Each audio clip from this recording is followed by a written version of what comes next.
look, you've judged drag shows. RuPaul. I'm going out to dinner with Peaches Christ tonight. I watched that season where he won on Did you? on what's it called? Drag Race? No, he wasn't on Drag Race. he was on the two Boulay. The Boulay brothers. Oh, was he? He won. He won the season.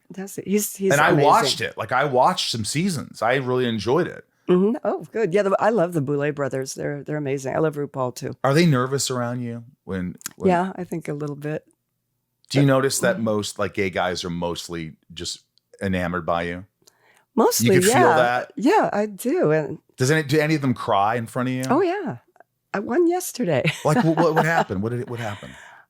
It's really amazing. They come up to me and they say, you changed my life when I was little. I knew it was okay to be different. Mostly seeing the movie, Elvira, Mistress of the Dark. They said, you made me feel like it was okay to be different. I felt like an outcast. And you were basically saying, fuck everybody. I'll be who I am. And it's okay. And so they come up and, honestly, sometimes they tell me they were going to commit suicide and that I kept them from killing themselves. How does that make you feel? Well, I fall apart. I start crying, sobbing. It makes me feel like being Elvira was worth this one person, Isn't that something? Doing this gig. Yeah. I get emotional about it very much. Yeah, it's beautiful. And it's happened to me before. I was going to say, has it ever happened? I bet it has, because celebrities, I don't know, they kind of represent a person's feelings. They're in a movie or they're in a TV show and yeah, the I could person see you sees got a them little emotion. Your eyes got a little I water. do, Right? I do. Yeah. No, It I think it's kills awesome. me. I think it obviously means a lot to you. And it means a lot to me. And it's funny, in hindsight, you don't really, hindsight's 2020, obviously, but like, while you're doing something, you're dealing with all the monotonous bullshit and, worrying about yourself and first world problems and all these things. Yeah. And it's funny how all of a sudden, years later, you could be at a convention and someone will come up to you and say, you saved my life.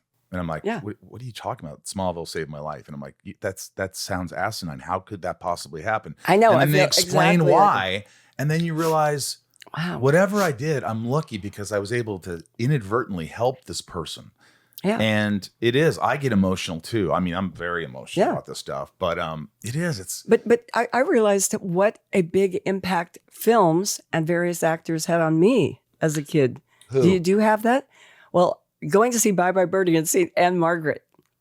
Believe it or not, I go, that's what I want to be. I just want to be like Anne Margaret, oh my God, biggest crush on Anne Margaret. Oh my God, she was so great. Wasn't she? Oh my God. And she still is. She's alive and she's wonderful. But that movie and then Viva Las Vegas with Elvis and Anne Margaret changed my life. It changed the complete trajectory of my life. And who was I reading the other? Oh yeah, I was reading RuPaul's autobiography.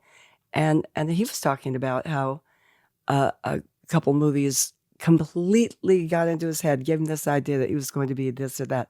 And I was watching Arnold Schwarzenegger's documentary. Yeah. Did you see it? Yeah. Pretty damn amazing, It was amazing, yeah. Wow. But do you remember how he went and saw Hercules?